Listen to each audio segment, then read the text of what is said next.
অধ্যক্ষ আশিক এলাহী প্রগতির নির্বাহী পরিচালক। তিনি সম্প্রতি জাতিসংঘের একটি বিশেষ প্রোগ্রামে সুইজারল্যান্ডের রাজধানী জেনেভাতে গেছিলেন। জেনেভায় সেই আন্তর্জাতিক যে সেমিনার, সেখানে মূলত প্রবীণদের উপরে যে ধরনের সমস্যা হয়, তাদের যে অধিকার থেকে তারা বঞ্চিত হয়, কিংবা সরকারের পক্ষ থেকে তাদের কী ধরনের অধিকার দেওয়া উচিত ইত্যাদির বিষয়গুলো নিয়ে একটি কনভেনশন হবে। সেই কনভেনশনের বিভিন্ন পর্যায়ে আলোচনার জন্যে 140টা দেশের প্রতিনিধিরা সেখানে উপস্থিত ছিলেন। বাংলাদেশের পক্ষে একমাত্র প্রতিনিধি হিসাবে প্রগতির পরিচালক অধ্যক্ষ আশিক এলাহী সেখানে গেছিলেন এবং বিভিন্ন সেশনগুলোতে তিনি অত্যন্ত গুরুত্বপূর্ণ বক্তব্য রেখেছিলেন। সেই বিষয়টি একটু অবহিত করবার জন্য আজ সকাল 10:30টায় সাতক্ষীরার ম্যানগ্রোভ সভাঘরে তিনি সাতক্ষীরার সুধীজনদের উদ্দেশ্যে কিছু কথা বলেছিলেন। জিরো পেইন সেন্টারের আয়োজনে সেই সভাতে অধ্যক্ষ আশিক এলাহী কি বলেছিলেন সেটা আপনাদের কাছে আমি এখন হুবহু তুলে ধরবার চেষ্টা করছি। কথা বলতে চাই, আমরা আমাদের একটা ন্যাশনাল ইন্টারন্যাশনাল নেটওয়ার্ক আছে, তার নাম হলো global alliance for the older person, right for the older person. তো আমাদের এই নেটওয়ার্কের সাথে আমার লিঙ্কেজটা করার ক্ষেত্রে মহুয়া মঞ্জুরি আছে, সে আমাকে এই লিঙ্কেজটা করে 2019 সালে প্রথমে কেরালায় এই নেটওয়ার্কের প্রথম রিজনাল ওয়ার্কশপ হয়। সেখানে আমি মূলত আমাদের মহুয়া আমাকে বলে যে চাচা আপনি ওখানে গিয়ে যান। ওখানে যাওয়ার পরে তখন আমরা যেটা বুঝলাম যে পৃথিবীতে বেশ কিছু অর্গানাইজেশন আছে ইন্টারন্যাশনালি, আপনারা নাম অনেকেই জানেন, হেল্পেজ ইন্টারন্যাশনাল, আপনারা human rights watch, amnesty international, এরকম অনেক অর্গানাইজেশনের নাম জানেন। এই অর্গানাইজেশনগুলোর মধ্যে দুটো বড় নেটওয়ার্ক আছে এজিং নিয়ে, অর্থাৎ বয়স্কদের নিয়ে। একটা হলো the global alliance for the right of older person, আরেকটা ওল্ডার পিপুলস, আরেকটা হলো network ageing on the ageing of the ageing people network, এরকম এবং আরো 5-7টা অর্গানাইজেশনগুলো গত কয়েক প্রায় 100 দশক ধরে এরা আন্দোলন করছে পৃথিবীতে যে কোনো কারণেই যে বায়োলজিক্যালি ভাবে আমাদের জীবন ধারণের ক্ষমতা বা আমাদের বয়োবৃদ্ধির প্রবণতা বেড়ে গেছে, কিন্তু আন্তর্জাতিক মানবাধিকার কমিশন কর্তৃক ইউএন কর্তৃক যে মানবাধিকার আর্টিকেলগুলো যে ডিক্লারেশনগুলো রয়েছে, সেই ডিক্লারগুলো অনেকবার সংশোধিত হয়েছে অনেকভাবে, নারীদের জন্য, শিশুদের জন্য, কিন্তু বয়োবৃদ্ধদের জন্য, বয়স্কদের জন্য এটা হয়নি একদমই। মানে বিশেষ করে 3টি জায়গা খুব স্ট্রংলি, একটা হলো তাদের ডিগনিটি, একটা হলো নিরাপত্তা, আর একটা হলো শান্তিতে বসবাস। এই যে জায়গাটা মর্যাদা, মানবাধিকার এবং শান্তিতে বসবাস, এই জায়গাটায় আমাদের দেশে, আমাদের দেশ না সব জায়গায় দেখানো হয়। এইটা মানবাধিকার 2025 সালের এপ্রিল মাসে ইউএন এর যে মিটিংটা হয়, সেই মিটিংয়ে কিছু রাষ্ট্রের পক্ষ থেকে বিষয়টি উপস্থাপিত করা হয়। তখন ওই ইউএন একটা রেজলিউশন করা হয় যে যেহেতু এটা মানবাধিকার কমিশনের একটি কাজ, অনেক রাষ্ট্রগুলোর মতামত এবং তাদের করার কাজ, সেই জন্য সেখানে ওয়ার্কিং গ্রুপ করে দেয়। আমরা জানি যে এইসব ব্যাপারে, হিউম্যান রাইটসের ব্যাপারে আমাদের অনেক, বিশেষ করে আমরা যে রাষ্ট্রগুলোকে ব্রাজিল, তারপরে সোলোভিয়া, এরকম কিছু যারা যারা খুব সোচ্চার থাকে, যাদের রাষ্ট্রকে সুইজারল্যান্ড, এরকম অনেক রাষ্ট্র, সেই রকম আর্জেন্টিনা, এরকম 5টি রাষ্ট্রকে দায়িত্ব দেওয়া হয় মিটিংয়ে, যারা এই থাকবেন চেয়ার, আর 140টা রাষ্ট্র এই রাষ্ট্রের এই মিটিংয়ের থাকবে আর কি। মেম্বার রাষ্ট্র, কারণ এটা হলো জাতিসংঘ সনদীকৃত রাষ্ট্রগুলো অনুমোদন রাখে। তো সেই 2019 আমার পর থেকে আমি যোগাযোগটা ভালো রাখি, আমাদের মোবাও রাখে, ওদের অর্গানাইজেশন, আমরা মেম্বার অর্গানাইজেশন বাংলাদেশে 4টে, একটা হলো 5টা, আমরা 2জন, আর হলো আপনার জানেন প্রবীণ হিতৈষী সংঘ বলে একটি প্রতিষ্ঠান আছে গভর্নমেন্টের ঢাকাতে, যাদের জরা মৃত্যু, পিছনে একটা হাসপাতালও আছে জরা, আরেকটা আছে হলো রিসার্চ ইন্টিগ্রেটেড সেন্টার, যেটাকে আমাদের হাসিব খান সেক্রেটারি, আর আমাদের আরেকজন মহিলা আছে ইতালি দিদি আপা, উনি হলেন বাংলাদেশে ইন্টারসের একটা নেটওয়ার্ক দেখেন। এইগুলো আসলে এই আন্দোলনের সাথে দীর্ঘদিন তো ওরা যুক্ত, আমি এটার একটা জুনিয়র পার্ট। এইবার তারা এই ওয়ার্কিং গ্রুপের প্রথম এই গত কয়েক বছর কাজ করার পরে আজ গত 17, 18, 19, 20 এই 2 দিন, তার মধ্যে বিশেষ করে 19 এবং 18 এবং 19 তাদের ওয়ার্কিং গ্রুপের মিটিংটা ছিল এই 140টা রাষ্ট্রের। সেই রাষ্ট্রে কিছু বিতর্কের তার মধ্যে দিয়ে যারা এই আয়োজনটা করেছে তাদের মধ্যে দিয়ে তারা কিছু অর্গানাইজেশনের প্রবীণ ব্যক্তিদের ডাকছে। সেই হিসেবে পৃথিবীর এই সদস্য রাষ্ট্রগুলোর মধ্যে থেকে বাংলাদেশ তারা চয়েস করেছে, এরকম 7টার মধ্যে বাংলাদেশ, উগান্ডা, আফ্রিকা, এরকম 7টি দেশে চয়েস করে সেখান থেকে 3 জন ব্যক্তিকে তারা ইনভাইট করেছেন যাওয়ার জন্য। তার মধ্যে আমি একজন, আর 2 জন উত্তর আফ্রিকার একজন, দক্ষিণ আফ্রিকার একজন, আর আমরা এই অঞ্চলে এই 3 জন হলাম আমরা। ওখানে একটা নেটওয়ার্কিং আছে, সেই নেটওয়ার্কিংটা হলো ইউএনের বডিতে এই ধরনের প্রোগ্রামে তারাই উপস্থিত হওয়ার জন্য ইউএন অনুমোদিত এনজিও আছে, যাদেরকে বলা হয়, নামগুলো বলবো না, অনেক বড় শব্দ, সেই অনুমোদিত এনজিওদের ছাড়া ওরা আর কাউকে সেখানে সিভিল সোসাইটি করতে দেবে।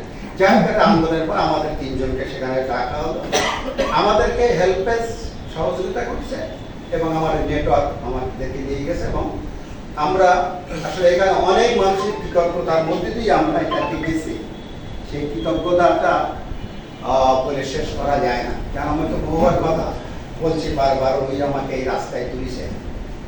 আমরা প্রথম যে চিঠি পেলাম আমার, যে আমি আগ্রহী কিনা, সেই চিঠিটা পাওয়ার পরে তো আমি বুঝিনি, আমি করেছি। আমি সন্ধ্যার সময় আমার অভিজ্ঞতাটা শেষ করে বলছি, শুরুটা কিরকম ছিল। সন্ধ্যার সময়, কারণ টাইমিং আমাদের টাইমিং ওদের টাইমিং তো আলাদা। সন্ধ্যায় যখন আমি মানে জাস্ট বাথরুমে ঢুকবে, এমন সময় মোবাইল বাড়ছে, তা আমি দেখেছি একটা আননোন নাম্বার, এবং সাধারণত ইতিপূর্বে আমার ওই যে মোবাইল হ্যাক হয়েছিল, সেইখানে আননোন নাম্বার। আমি আসলে খুব না করে তবু ধরলাম আর কি, ধরলে ইংলিশে কথা বলছি, এলেন বললো, এলেনের নামটা বললে আমি তখন বুঝতে পারছি যে আমাদের, তো বলছি আপনাকে, আপনার সাথে মিটিং করবো, তা আপনাকে একটা মেল দিতে পারেনি, তো আপনি কালকে থাকতে পারবেন কেন আমাকে জানেনি বলে ছেড়ে দিচ্ছে। দেখি আমি পরের দিন আমাদের ইদ্রিস আলী ইংলিশ জানা, আমি তো কম্পিউটার জানা, এই দুজনে বললাম যে এরকম একটা ঘটনা কথাবার্তা হচ্ছে, তা তুমি একটু এর মধ্যে আমাদের অনেক কাগজপত্র আমি ফাইলে করছিলাম। আমার যেটা প্রথম আমি যেটা দিয়েছিলাম, সেখানে আমি কেন এত ওখানে আমাকে গুরুত্ব পাইছি, সেটা একটা, সেটা হলো আমি শুধু পোস্টাল, আমাকে প্রথম যে ফরম্যাটটা পূরণ করতে হয়েছিল, অনেকগুলো পরে শেষে যখন আমাকে বলা হয়েছে যে আমি কেন যেতে চাই, অনেকগুলো বলে তো যে আমি কেন এমরিকা, আমি বলছিলাম যে আমি আমার একটা কমিউনিটিতে বাস করি, যে এলাকায় জলবায়ু পরিবর্তনের কারণে কোনো মানুষের অধিকার নেই, ঘর ভেঙে যায়, বাঁধ ভেঙে যায়, নোনা পানি খায়, এবং প্রচুর মানুষ মাইগ্রেশন করে। এই কথাটা বলার পরে ওইটাকে ওরা করে, তারপরে মিটিংয়ে প্রথম যেদিন মিটিংটা হলো নৃত্য ওখানে, যাই হোক আমরা তো এভাবে ইংরেজি বললাম, আর ওরা বললো নৃত্য জানা হেসিয়া, মানে আমারও আছে ওরাও আছে, মানে কেউ কার কথা কম্পোজিত। যাই হোক, পরবর্তীতে এই সেশনটা আমাদের অনেক দিন ধরে চললো। এরপরে আমরা গেলাম ওখানে, আমাদের মূলত ভিতরের আর প্রোগ্রাম না, আমরা টেকনিক্যাল প্রোগ্রাম ছিল, 2 দিন হলো সরকারি প্রোগ্রাম প্রতিনিধি, আর একদিন আমাদের এনজিওদের সাথে সিভিল সোসাইটির প্রতিনিধিরা ছিলেন। সেই সিভিল সোসাইটির প্রতিনিধিদের সেদিন অতিথি হিসেবে সেকেন্ড সেশনে ছিলেন।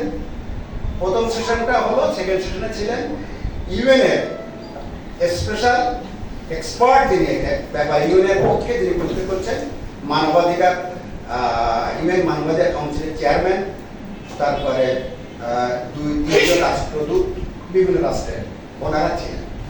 ইতিমধ্যে আমাকে বাংলাদেশে সুইজারল্যান্ডে এবং আমার চিঠি দিয়েছে। একইভাবে আমাদের কিন্তু প্রত্যেকটা আমাদের রাষ্ট্রের ওখানে যে সেক্রেটারি আছে, ফার্স্ট সেক্রেটারি আব্দুল্লাহ মাহবুব, ওনাকেও চিঠি দিয়েছেন এবং আমি যাচ্ছি সেটি ওনাকে জ্ঞাত করেছেন। একইভাবে এই চিঠিগুলো আমি আবার কিছু চিঠি এখানে জাতিসংঘে যারা কাজ করেন, সুইজারল্যান্ডের যে এবং অন্য অন্য জায়গায় এটাকে ফরওয়ার্ড করতে হয়েছে আমার বিচার প্রয়োজন, আমার এটা। তো আচ্ছা, এদিকে বসো ছেলে। আচ্ছা, আমাদের এর প্রয়োজন আমরা তখন এই কাগজগুলো দিয়ে আমরা যখন ওখানে গেলাম, 16 তারিখে আমাদেরকে প্রথম একটা, আসলে আমাদের ঘরোয়া আমরা 6 জন, মানে হেল্পেজ ইন্টারন্যাশনাল, গ্যারাপ এলেন, আর 2 জন তাদের সহযোগী, একজন মানে, আর আমরা 3 জন, আমরা যে 3 জন গেছে এই হেল্পটা তাদের নিয়ে প্রথম আমাদের বিষয়টা বোঝানো হলো। এবং আমাদের ইতিমধ্যে আমরা এখানে থাকতে আমাদের ওখানে ঘোরার জন্য, ওখানে যে ইউএন বডিতে ঢোকার জন্য খবরে আমাদের সমস্ত কার্ডগুলোকে এখান থেকে আমাদের করে নিতে হয়েছিল। ওগুলো দিয়ে আমার সরাসরি করতে হয় সরকার অর্গানাইজেশনের নামে। তো সেই কার্ডগুলো আমরা এখান থেকে করে নিয়ে গেছিলাম। আপনার অনেকে আছে, আমার এখানে আমরা আছি। তারপর ওখানে যে 17 তারিখে আমাদের 16 তারিখে আমরা যখন বসলাম সেখানে এলাম, মানে টেকনিক্যাল বিষয়গুলো আমাদেরকে বলার জন্যই দেখা হচ্ছে। কারণ আসলে যেহেতু ইউএনের প্রোগ্রাম, গভর্নমেন্টের রিপ্রেজেন্টেটিভ সবাই থাকবেন, তারা প্রধান চেয়ার করবেন, তারা প্যানেলে বেশি থাকবেন, সুতরাং আমাদের ভূমিকাগুলো, আমাদের চাল চলন আচরণ টোটালটাকে ওই দিনটাই আমাদেরকে আসলে এক ধরনের প্রশিক্ষণ মতো। তো ওই জায়গার মধ্যে আমি একা বাংলা, কেউ তো বাংলা জানে না, তা ওখানে 8টা ভাষা আছে, জাতিসংঘের অনুমোদিত ভাষা আছে 8টা। সে 8টা ভাষার লোক হলে সুবিধা হয়, আর অন্যদের জন্য অসুবিধা। যাক, 17 তারিখের সেশনটা হলো, মূল সেশন শুরু হলো সিভিল সোসাইটি এবং সিভিল সোসাইটির নাম এটা হলো হিউম্যান রাইটস গ্রুপ, যারা ইন্টারন্যাশনাল লিড করেন তাদের ওয়ার্কিং গ্রুপের যে মিটিংটা হবে, সেই মিটিংয়ে আমাদের ভূমিকা, আমাদের পার্সপেক্ট, আমাদের আইডিয়াটা কিভাবে ওখানে ইন্ট্রোডিউস করা যায়, সেই মিটিং। তো ওই মিটিংটা সকালে যখন হলো, আমি দেখলাম যে একটা ভালো মিটিং হয়েছে, খারাপ না সবাই। তা আমার তখন আগ্রহ হলো যে আমি এই মিটিংয়েও কথা বলবো। প্রথম আমার তো দ্বিতীয় দিন কথা বলবো, মূল মিটিংয়ে কথা বলার পরে আমি বললাম যে আমি কথা বলবো। তা বললো তুমি কি, আমি অনেকগুলো আমার রাইট আছে, মানে আমি যেটা বলতে চাই, আমার ক্লাইমেট চেঞ্জের সাথে হিউম্যান রাইটসের কোথায় ভায়োলেশন, প্রবীণদের ক্ষেত্রে কত ভায়োলেশন, এইগুলোর ব্যাপারে আমি অন্তত 10টা লেখা তৈরি করে ওখানে পাঠাই, স্পিচ আকারে, আকারে। ওর মধ্যে সে খুঁজে আমার একটা ছোট করে বললে এইটা করবা, এইভাবে। কারণ হলো ইউএন বোর্ডের নিয়ম হলো ওখানে প্রত্যেকের জন্য 2 মিনিট বরাদ্দ, যার কথা বলে, এবং সেটা লেখা থাকে 2 মিনিটের বেশি। তো আমার ওই জন্য 5টা শব্দ বলবো, তাহলে 2 মিনিটের মধ্যে বলবো, এটাকে কেটে আমি আমার মতো করে একটু প্র্যাকটিস করলাম। ওখানে যাওয়ার পরে ওই দিনের পরে আমি 17 তারিখ বিকালে শেষে আলেকজান্ডার বলে এক ভদ্রলোক, উনি হলেন এনজিওদের ছিলেন কন্ট্যাক্ট, উনি সভাপতিত্ব করছিলেন। আর জাতিসংঘের বিশেষ এক্সপার্ট উনি ছিলেন, হিউম্যান রাইটস কাউন্সিলের চেয়ারম্যান ছিলেন, আর আর্জেন্টিনা সহ কয়েকটা দেশের রাষ্ট্রদূত, যাদেরকে বিশেষভাবে দেওয়া দিয়েছে, ওনারা ছিলেন। তা আমি হাত তুললাম, তোলার পর যেহেতু আমার প্রিপারেশন ছিল, সেখানে আমি আমার একটা ছোট বক্তৃতা আমি দিলাম। যদি ইংরেজিতে দিলাম, ইংরেজিতে এখন লেখা রয়েছে, আপনার বাংলা চলে, আমি কি সেটা পড়া শোনাতে পারি আপনাদের?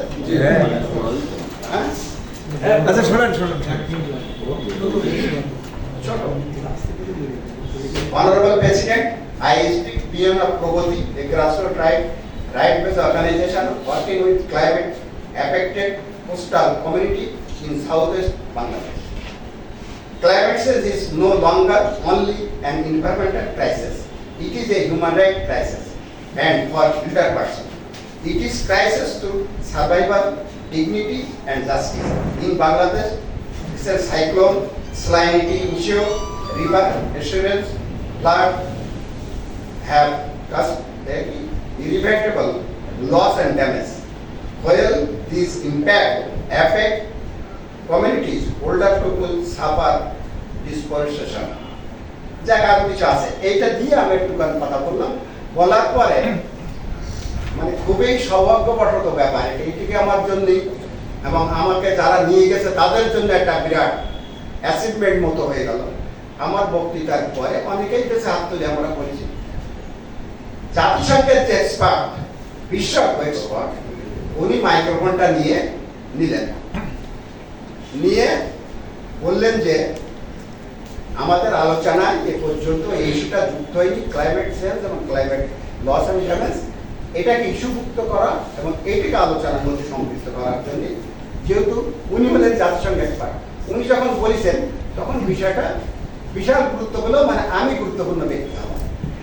তখন বেশ সবাই আমাকে বলছে, আমার যারা নিয়ে গেছে এরা তো হাইলি গ্লাড যে ভালো হয়েছে আমি ক্লাইমেট চেঞ্জটা বলতে পেরেছি। আমার মাথার মধ্যে বা আমার টার্গেটটা হলো, আমি যে এলাকার মানুষ, এখানে মানুষের সকল অধিকারের সাথে জলবায়ু পরিবর্তন এবং জলবায়ু যে ক্ষয়ক্ষতি হয়, লস অ্যান্ড ড্যামেজ বলি আমরা, এই ক্ষয়ক্ষতি খুশি না দিতে পারলে কোনো নেই। ওইটা বলার পরে দ্বিতীয় দিন সেশন, দ্বিতীয় দিনের সেশনগুলো হয় আসলে একটা বিশাল হল, মূল সেশন যেটা জাতিসংঘে ঢুকতে গেলে অনেকগুলো কার্ড দিয়ে 5টা স্কুল ঢুকতে হয়, অনেক ধরনের চেকমেট করে এবং তারপরে থাকলো ওর পরে 17 তারিখের মিটিংয়ের পরে একটা ছিল আর কি, ওরা বলে যে কি যেন একটা গ্র্যান্ড ককটেল ডিসিশন। তো যাই হোক, আমি তো ইংরেজি কম জানি, আমি একটু দূরে থাকি, আমি হাজির হয়ে গেলাম সেখানে সবাই। এবং আমি এর ব্যাপার হলো, আমার সাথে বাংলাদেশের লোক হিসেবে আমরা তো খুব কষ্টে আছি, এই যে বুঝতে পেরে ওরা আমার খুব সহানুভূতি আমার সাথে কথা বলার এবং অনেকেই কথা বলার। আচ্ছা, এবং মানে অ্যামনেস্টি ইন্টারন্যাশনাল তো যিনি ছিলেন, এইগুলো আরো যারা ছিলেন সবাই, এবং অন্য রাষ্ট্রের বিশেষ করে সিভিল সোসাইটির প্রতিনিধিরা ছিলেন, তাদের আন্দোলনের সাথে তাদের ওখানে ক্লাইমেট চেঞ্জ কি হচ্ছে সেগুলো নিয়ে আমাদের একটা বড় লক্ষ্য ছিল, এই আমরা যারা গেছি তাদের মধ্যে ইন্টার রিলেশনশিপটা গভীর করে তোলা, নেটওয়ার্কিং করা। পরের দিন মিটিংটা ছিল আসলে টেকনিক্যাল মিটিং, প্রত্যেক রাষ্ট্র এ পর্যন্ত তাদের সরকার কি ভূমিকা নিতে পেরেছে বা তারা কি করেছে তাদের সেইটার আলোচনা, একসঙ্গে সিভিল সোসাইটির যারা আছে তারা যে ধরনের কথা বলে, কিন্তু ওই 2 মিনিটের মধ্যে বলতে হবে। তো সেই 2 মিনিটের মধ্যে আমার একটা টাইম ছিল, আমার ওই নামই থাকে, ওখানে আর কোনো হাত তুললে কোনো কিছু হবে না, লেখা থাকে নাম। ওই যিনি সভাপতিত্ব করেন উনি আর্জেন্টিনিয়ার রাষ্ট্রদূত ছিলেন, উনি খুব মানে চেয়ার, এখানের এই পর্যায়ের চেয়ার আর কি, আমাদের যে ওয়ার্কিং গ্রুপের চেয়ার, আমরা 5টা রাষ্ট্র, এটার উপরে চেয়ার। এবার আলোচনা করলেন, অনেকেই বক্তৃতা দিলেন, সবাই এই বিষয়গুলো তাদের মতো করে তাদের রাষ্ট্র বললেন। প্রথম দিনের সেশনের পরের দিনই আবার প্রথম দিন কয়েকটা রাষ্ট্র উল্লেখযোগ্যভাবে আসেনি, তার মধ্যে মানে আমরা তার মধ্যে বাংলাদেশ ছিল না, আমেরিকা ছিল না, পাকিস্তানও ছিল না প্রথম দিন, চায়নাও ছিল না। পরের দিন পাকিস্তান, চায়না ওরা আসলো, ওরা বক্তৃতা দেয়, সবাইকে প্রায় বক্তৃতা দেওয়ার জন্য নাম থাকে, একদম ধারাবাহিকভাবে রাষ্ট্রের নাম থাকে, ডাকলে প্রতিনিধি কথা বলে। আর আমার নাম ধরে ডাকতে ছিল, যেহেতু আমাদের কতজনের নাম লেখা, আমাদের রাষ্ট্রপতি ডাকে বলে। পাকিস্তান ওই চীনরা আমাদের এই প্রসেসটা, এই যে আলোচনাটা হলো, এই আলোচনার পরে আমাদের আবার এনজিওরা বসলাম, 2 দিনই চার্জ। এত ডিসিপ্লিন, মানে অন্তত এরকম অনেক লম্বা ঘরটায় আমরা পড়ছিলাম, জাতিসংঘের যেটা মেন ওদের ওই অ্যাসেম্বলি রুম বললো, অধিবেশন ঘর, সে অনেক এখান থেকে ওই পর্যন্ত আছে, পাঞ্চি পর্যন্ত চওড়া হবে এবং এক রোদে সবই একদিকে ঘিরে বসছে, সামনে 5টা 6 7 10টার মতো ওই টেলিভিশন স্ক্রিন দেওয়া আছে, সব ওই স্ক্রিনে দেখা, আর একটা মাঝখানে স্ক্রিনটা তো সভাপতি যদি যেখানে বসানো হয়। ওখানে বসানো গেল, ওখানেও প্রতিদিনই কিন্তু মিটিংয়ে ওই উনি সভাপতিত্ব করতেন, আর্জেন্টিনা না, অন্য রাষ্ট্রের প্রতিনিধিরা, ফার্স্ট সেক্রেটারি, তারপরে মিশন প্রধান এবং যারা যারা থাকে তারা আজকে কথা বলতেন এবং ওই সবার নামের সামনে এখানে নামটাও লেখা থাকতো, ওইভাবে কথা বলতেন, সবাই এ করব। এবং ওখানে দেখা যায় এত ডিসিপ্লিন আর এত সময় অনুবর্তিতা, যেটা মানে কঠিন ব্যাপার। এবং মনে হয় যে রাষ্ট্রের লোক এখানে বেয়াদবি করে, উৎপাত করে, নির্বাচিত করতে, সেরকম কোনো সিস্টেমই নেই। মানে একদম 2 মিনিট বক্তৃতা দেবে, 2 মিনিটের পরে ওটা অটোমেটিক লাল হয়ে যায়, 2-1 একটু বাড়ায় যায়, কিন্তু তাতে বলে আমার মনে হয় না, কারণ পুরো রেকর্ডিং বোঝা ওখানে একদম লাল দেখা যায়। আর মাঝে মাঝে দেখেছিলাম আমি, উনি মাঝে মাঝে একদম স্টপ করে আরেকজনের নাম লিখে দেন, 2 মিনিট হওয়ার সাথে সাথে ওই আরেকজনের নাম থাকে না, আরেক রাষ্ট্র। এরকম একটা, এই আলোচনার শেষে আমরা একটা আলোচনার মধ্যে এসলাম। এখানে নানান রাষ্ট্রের নানান কথা করে আমাদের যে প্রসেসটা, সেই প্রসেসটার সাথে যে বয়োবৃদ্ধদের জন্য আমরা সরকারের সাথে কাজ করব ইন্টারন্যাশনাল। এর মধ্যে দ্বিতীয় দিন 19 তারিখে বাংলাদেশের যিনি আছেন, উনি আমার সাথে কথা বলার জন্য, আমাদের সাথে কথা বলার জন্য ওখানে আসলেন। উনি সেশনে ছিলেন না, কিন্তু উনি আসলেন। উনি আসার পরে আমার সাথে দীর্ঘক্ষণ কথা হলো, ওরাও একটু খুশি হলো, আমি ওনার এই তো বাংলায় সব কথা বলতে প্রতি পারলাম, ওরা কত ভাষাটি করতে যে দুজন তো কি বল, সেখানে আমি তাকে বুঝাতে সক্ষম হয়েছি। এবং উনিও আমাকে একটা চিঠিও দিয়েছেন যে ক্লাইমেট চেঞ্জ এটা আমাদের দেশের জন্য সবচেয়ে বড় ক্রাইসিস, সেটা উনি নিজেও বিশ্বাস করেন। এবং উনি বলেছেন যে আপনার এই লড়াইটার সাথে আমি যুক্ত থাকবো, আমরা থাকবো, আপনি সরকার সবাইকে, আমি তো সরকারি প্রশাসনের থেকে অনেক কথা বলতে পারি, তবে সবচেয়ে যে জায়গাটা বাংলাদেশের জন্য উনি একটা কমেন্ট করেছিলেন যে বাংলাদেশের জন্য সবচেয়ে যেটা জরুরি, আপনারা সেটা বলবেন যে বাংলাদেশের সার্বজনীন পেনশন স্কিমটা হওয়া দরকার। আগে একটা করার চেষ্টা করছে, তার মধ্যে অনেক সীমাবদ্ধ আছে, আমলাদের কারণে অনেকভাবে হয়নি। উনি কিন্তু এই ল্যাঙ্গুয়েজে বলেছেন যে আমাদের আমলাদের কারণে এই সার্বজনীন পেনশন স্কিমটাই হলো প্রবীণদের জন্য সবচেয়ে আমাদের দেশে। এর ভাগে আমরা কথা বলেছি, আমাদের দেশে কিছু আইন হয়েছে, সেগুলো নিয়ে মাঝে মাঝে কথা বলছি। আমাদের বয়স্কদের ভাতা একটা আছে, খুব মিনিমাম দায়িত্ববোধ বয়স্ক ভাতা একটা দেয়। তারপরে একটা ওই পিতা মাতার ভরণ পোষণের একটা আইন আছে, তারপরে একটা পারিবারিক আইন আছে, বয়স্কদের নিয়ে আমাদের একটা আইন আছে, যেগুলো আছে এগুলো আবার আমাদের গভর্নমেন্টের যেগুলো আছে সেই রোলগুলো বললাম। এই বলার পরে 2 দিন পরে যে আলোচনাটা হলো তার সারসংখ্যাগুলো আছে, ওরা বুলেটিন করে, এগুলো তো সবই অনলাইনে দিয়েছে। এবং আমার জন্য খুব ভালো লেগেছে, আমি দেখতে যে প্রথম বুলেটিন যেটা বের করেছে ইউনিয়ন, তাতে প্রথম পেজে আমার একটা ছবি দিয়েছে আলাদা করে। কেন দিয়েছে তা জানি, ওই যে ছবি দিয়েছে, ওর উপরে আমার একটা ছবি সাইডে দিয়ে দিয়েছে। এইটা দেখে আমি আজকে প্রিন্ট করে দিলাম, আজকে দেখি যে আমার ছবিটা ওখানে ওরা দিয়েছে। এবং এরপরে আবার ওই যে হেল্প পেজ গেলেন ওরা আমার আলাদা করে। এবং মানে সবচেয়ে বলতে আসলে মানে কষ্ট হয়, বলেছে আমাকে ঠিক এই ল্যাঙ্গুয়েজে বলেছে যে একজন সিভিল সোসাইটির প্রতিনিধি আপনি, যেটা দেশ নিয়ে এরম ভাবে, যারা সিভিল শুধু এই ল্যাঙ্গুয়েজ, দেশ নিয়ে, যে দেশের মানুষ নিয়ে এরকম ভাবে মানুষ ভাবে, এটা আমরা বুঝছি কম। এরকম বললি ইংরেজিতে বলেছি, আমি এবার সবার কাছে শুনে নিলে বুঝতে কারণ ওদের উচ্চারণটা তো আমার উচ্চারণের মতো না, আমার বুঝতে খুব কষ্ট হয়েছে, সব খুব কষ্টকর। আমার একজন গ্রামের লোক ওখানে থাকেন, তার সাথে পরিচয় ছিল, সে যাই হোক এই সন্ধ্যার সময় গাড়ি দিয়ে নিয়ে যেত আমাকে। আমি সন্ধ্যা রাত্রি বাংলা ভাত খেতাম, ইংলিশ মাছ টাছ খেতাম, কোনো অসুবিধা হতো না, ভালো। তো যাই হোক, এখানে আমাদের যে মূল আন্দোলনটা ছিল, এটা বড় টেকনিক্যাল বিষয়টা হলো প্রবীণরা বেড়ে যাচ্ছে, প্রবীণরা উপেক্ষিত হচ্ছে, নেগলেক্টেড হচ্ছে পরিবারে, সমাজে এবং রাষ্ট্রে। আমি ছোট ছোট প্রোগ্রামে বলার চেষ্টা করেছি, আমার সেটা লিখে লিখে রাখা আছে, যে প্রবীণরা সেই মানুষ যারা আমাদের দেশে 14 বছর 16 বছর হওয়ার 18 বছর হলে তাদেরকে বলা হয়, এবং 60 বছর পর্যন্ত পরিশ্রমটা ধরা হয়। শিশু পরিশ্রম আমাদের দেশে নিষিদ্ধ, যদিও অনেকে করে যেতে কাজ করে। সেই 60 এই বয়সটায় একটা মানুষ তার পরিবারের জন্য, রাষ্ট্রের জন্য এবং সমাজের জন্য তার সবচেয়ে সর্বোচ্চ যোগ্যতা, সর্বোচ্চ অর্থ এবং সর্বোচ্চ মেধা দিয়ে কাজ করে। সেই মানুষগুলো যখন 60 উত্তীর্ণ হচ্ছে আমাদের রাষ্ট্রে, আমাদের দেশের আইনে, সেই মানুষ তখন হয়ে যাচ্ছে বয়স, এবং তারা পরিবারের কাছে উপেক্ষিত হচ্ছে, সমাজও খুবভাবে গ্রহণ করে না। এগুলো আমার শেষ যে বক্তৃতাটা ছিল তাতে শেষের লাইনটা ছিল আমার এরকম, যে এই ধরনের প্রোগ্রামে প্রবীণদেরকে আমাদের রাষ্ট্র বাংলাদেশ গভর্নমেন্টের প্রতি আমাদের আপিল ছিল ওখানে যে বাংলাদেশের এই প্রবীণদের অংশগ্রহণটা নিশ্চিত করবে, ডেলিগেট করবে এবং তাদেরকে এই ইন্টার গভর্নমেন্ট ওয়ার্কিং গ্রুপের সকল মিটিংয়ে অংশগ্রহণ করার জন্য তাদের উদ্বুদ্ধ করবে এই প্রস্তাবটা দিয়েছে। এবং এটা হলো আসলে মূল ওখানে প্রস্তাব হিসেবে গৃহীত হয়েছে মূলটা।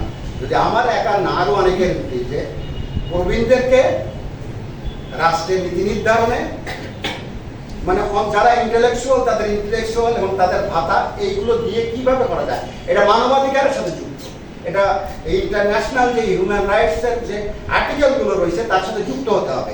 এইটা হলো আমাদের, আমরা গভর্নমেন্টকে বুঝাবো, আমাদের প্রশাসনকে বুঝাবো এবং এদের বুঝাবো, এবং এটাকে জাতিসংঘে আমার সরকার, আমি বললে তো এই চিল্লানো হয়, কিন্তু আমার সরকার যাতে ওখানে এই প্রতিনিধিত্ব করেন, আমার জাতিসংঘে যারা রয়েছেন আমাদের বাংলাদেশে তারা অনেক বেশি, মানে এখন যিনি এখন ইসরায়েল অনেকদিন আছে, খুব কম বয়সের একটা লোক, ফার্স্ট সেক্রেটারি আব্দুল্লাহ মাহমুদ,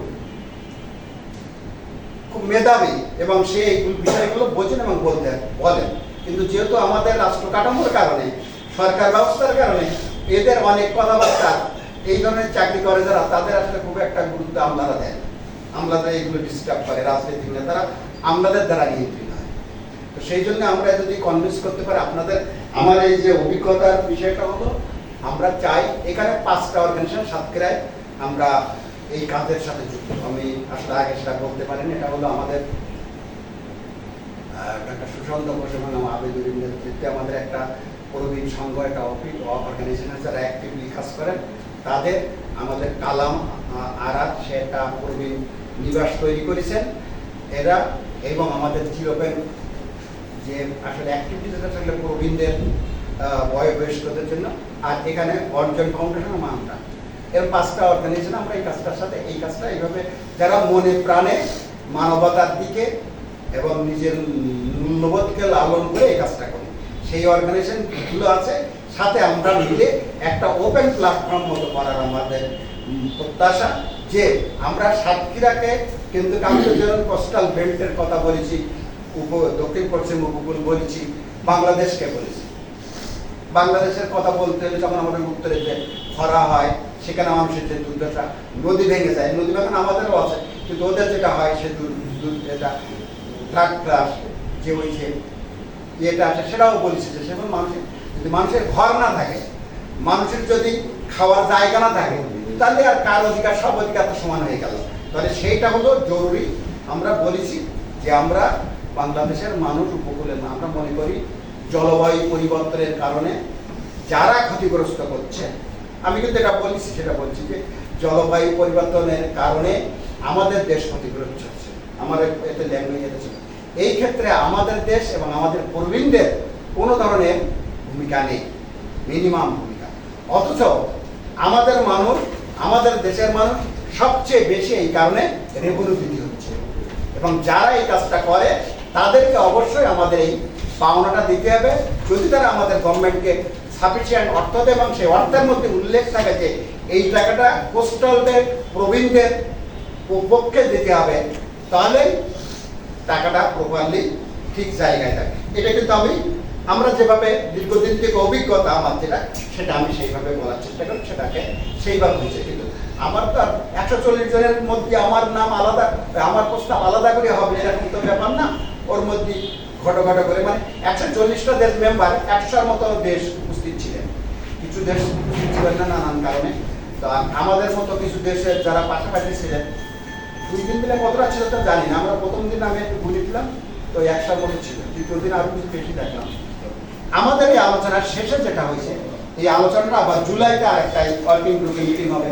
এবার থেকে বছরে 2 বার করে ওয়ার্কিং গ্রুপ মিটিং করবে, এবং সেটা হিউম্যান রাইট ইউএনের জেনারেল যে বডি মিটিংটা হবে, হিউম্যান রাইটস কাউন্সিলে সেটাকে অনুমোদন করানো, এবং জেনারেল যে মিটিংটা হবে সেই মিটিংয়ে এটাকে উপস্থাপন করার জন্য এই 5টা রাষ্ট্র এবং এই 5টা এনজিও সিনিয়র অর্গানাইজেশন আছে, তারা দায়িত্ব নিয়েছে মূল কাগজগুলো তৈরি করা, যেগুলো আমাদেরকে আমরা যারা ছিলাম, আমাদের একটা হোয়াটসঅ্যাপ গ্রুপ আছে এই গভর্নমেন্টের ইন্টার গভর্নমেন্ট ওয়ার্কিং গ্রুপের সাথে আমরা যারা যুক্ত, তাদের সেই প্রতিদিন আপডেট আমরা জানতে পারি সেই সব জায়গায়।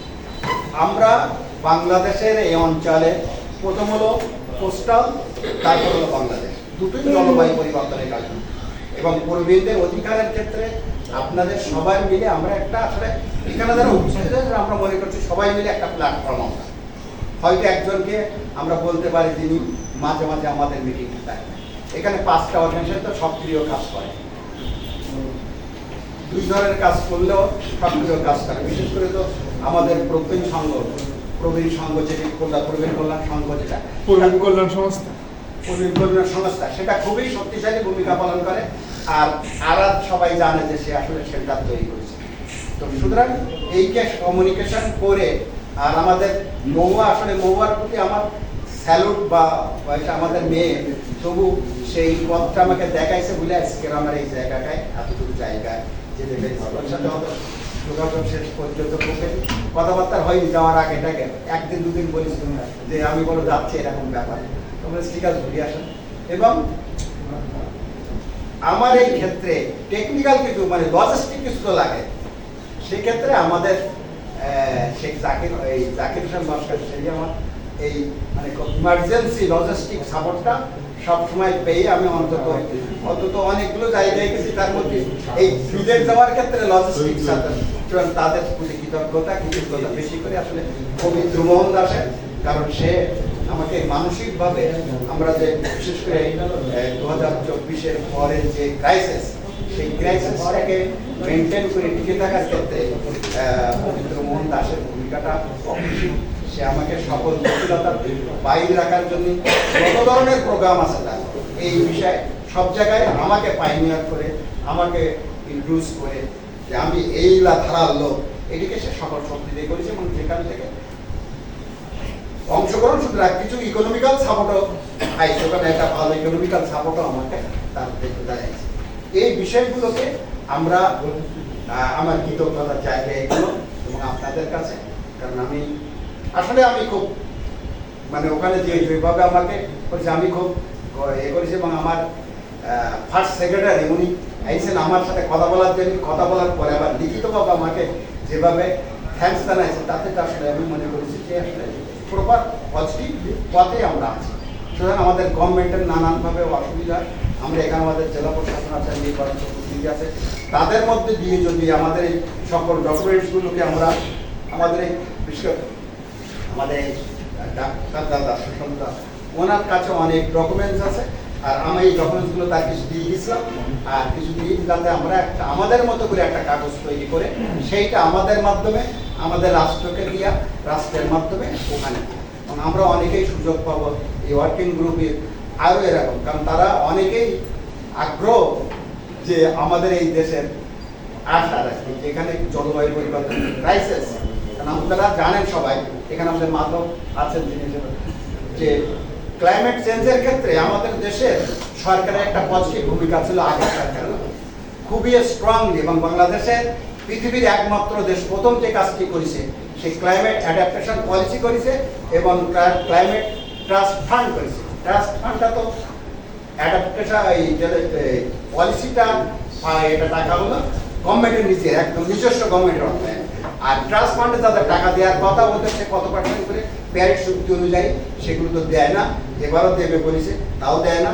তো এই যে কাজগুলো, এটাকে আমি যখন যেখানে যেটুকু সুযোগ পাইছি, অ্যাভারেজ প্রায় 4 দিন এই সকল মানুষের সাথে কম বেশি আমাদেরকে, মানে আমাদের কোনো ওই অন্য সুযোগ কম ছিল, সার্বক্ষণিক এই টেকনিক্যাল এই বিষয়গুলো, এবং একজন অশিক্ষিত মানুষ আমাদের সাথে থাকলে যা হয়, আমার তো সেই রকম অবস্থা, আকার ইঙ্গিত হাত পা নেড়ে আঁকি টাকি সব বুঝতেছি, সব কথাগুলো আমি যেটা বলতে চাই সেটা তো মুখে যা বলেছি তার এক শব্দ 4 বার 5 বার করে বলতে হয়েছে, হাত নাড়িয়ে নাড়িয়ে বুঝাতে হয়েছে, দেখিয়ে বুঝতে হয়েছে, এইভাবে তাদেরকে আমি কনভিন্স করতে চাই। কিন্তু আমাদের এই 4 দিন একেবারে 5 দিন পুরোটাই টেকনিক্যাল ছিল, অন্য কোনো ছিল না।